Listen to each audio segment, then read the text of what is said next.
Good morning, River Rocks Church. Hope everyone's having a great morning so far. My name's Trent. I'll be jumping into Psalm 137 with you guys. Just want to give you a little bit of context before we begin. Now, what we're going to see is that our author is going to be writing about the time of exile to Babylon. Now, what we don't know is if this is written to the later portion of the exile or if it's written after the exile as a whole. But what we can see is very clearly our author is hurting. Our author is writing of a remembrance of Zion, their home. A remembrance and a heart for Zion, their home. We're going to start in verses 1 through 3. By the rivers of Babylon, there we sat down. Yeah, we wept when we remembered Zion. We hung our harps upon the willows in the midst of it. For there, those who carried us away captive asked for us a song, and those who plundered us requested mirth, saying, "Sing us one of the songs of Zion." What do we see? We see that it begins with a setting. What is this setting? It's upon the rivers of Babylon.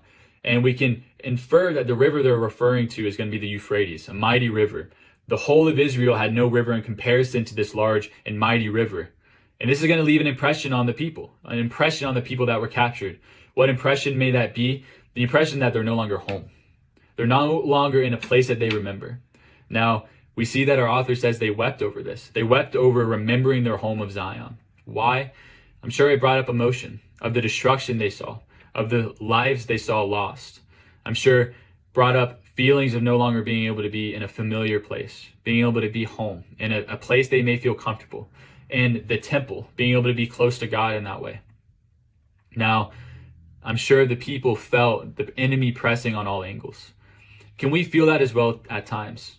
Most definitely. When we have trials that we're facing, is it easy for us to face those trials? If we try to face them alone, is it possible? These are questions I need to ask myself on a daily basis. It can be very easy to be independent and a go-getter, but that's never going to work when we have such a large trial like these Jews were facing at the time. Now, an example of this, let's say we're having a hard day at work. We feel the enemy pressing on us in every single moment. We feel just everything attacking us. It feels like we have had no break in the day. Is it easy for us to turn that off when we get home? Is it easy for us to turn off our bad day and have a joyful smile when we approach our door? No, it can be actually quite difficult because it's running rampant through our mind, right? But what does it take for us? It takes a choice. We have to make a conscious effort to see light in this darkness, to be able to see joy in sorrow, to be able to push the enemy away and give all glory to God. It can be very easy for us to want to give in by giving up because it seems easier. The easier choice is hands off, I'm giving up. This is too difficult. But our choice must be to give in to the Lord, to allow for him to help. Micah 7:8 says, "Do not gloat over me, my enemy. Though I have fallen, I will rise. Though I sit in darkness, the Lord will be my light."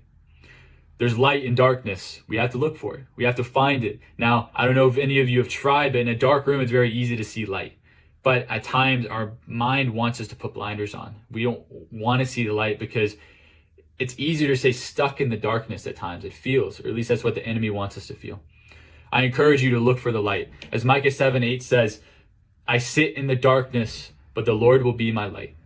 We have to find that light. We have to allow the Lord to be that light. He's there. He's present. We have to go to him because he's sitting with us. He's ready for us. But we have to make that conscious choice to turn to him.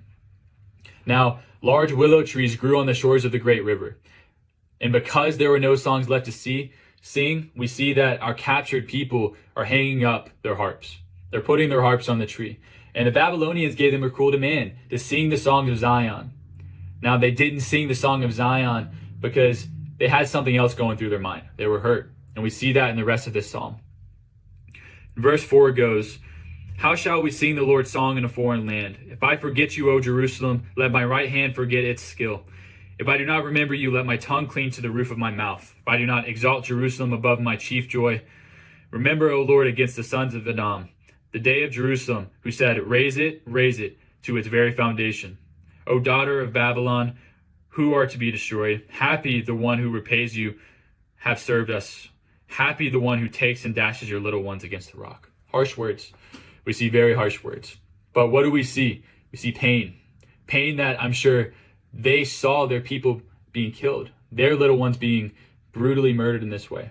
Such a hard thing to see, and the pain that they felt as human beings hurting.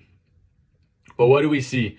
the conqueror wanted the Jews to sing for their own amusement in the beginning. They wanted them to sing because to them, they saw no wrong in what they were doing. They wanted to hear the song as a way of poking fun at the Jews. Now, F.B. Meyer actually brings this circumstance into a modern view for us. Listen to this quote. "You have ceased singing lately. The joy of your religious life has vanished. You pass through the old routine, but without exhilaration of former days. Can you not tell the reason? It is not because of your circumstances are depressing, though they may be.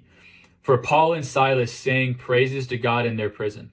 Is not disobedience at the root of your songlessness? Have you allowed some little rift to come within the lute of your life, which has been slowly widening and now threatens to silence all song? And you never will be able to resume that song until you have put away the evil of your doing and have returned from the land of the enemy." Hard words, strong words. But what does this mean for us? Like these Jews, do we find ourselves stuck in the grasp of our enemy at times? Of course. Our enemy today looks much different than in those times. What does our enemy look like today? Our enemy is separation from our spouse, from kids, from family due to busyness. It's distractions from the Lord, sorrow and circumstances that are temporary and not permanent. I've heard a quote before saying that when the devil cannot make us sin, he makes us busy. He makes us distracted. That's what we see as our enemy today. And as F.B. Meyer put it, Paul and Silas were able to sing praise to God in prison. I want to ask you today a hard question. Could you do the same? Could you do the same while being shackled to be able to say, "God, you are great. Thank you," and give him glory for all things, knowing our circumstance? It's a hard thing. It's a hard thing for myself to give God glory, but it's what we're supposed to do, is find light in that darkness. If not, or if this has been a struggle for you in the past, I want to encourage you, today is a new day. This morning can be the start of giving the Lord pure and honest glory in all things, no matter our circumstances. Giving God every ounce of us, no matter our circumstances, through all. I encourage you today to look onto the rest of your day, the rest of your week, and give God glory. Even in the dark times, even in the hard moments, the people in this psalm are hurting people. The people in this psalm are still giving glory to God, giving God the utter obedience that he deserves. And I pray that we can do the same. I hope this encourages you.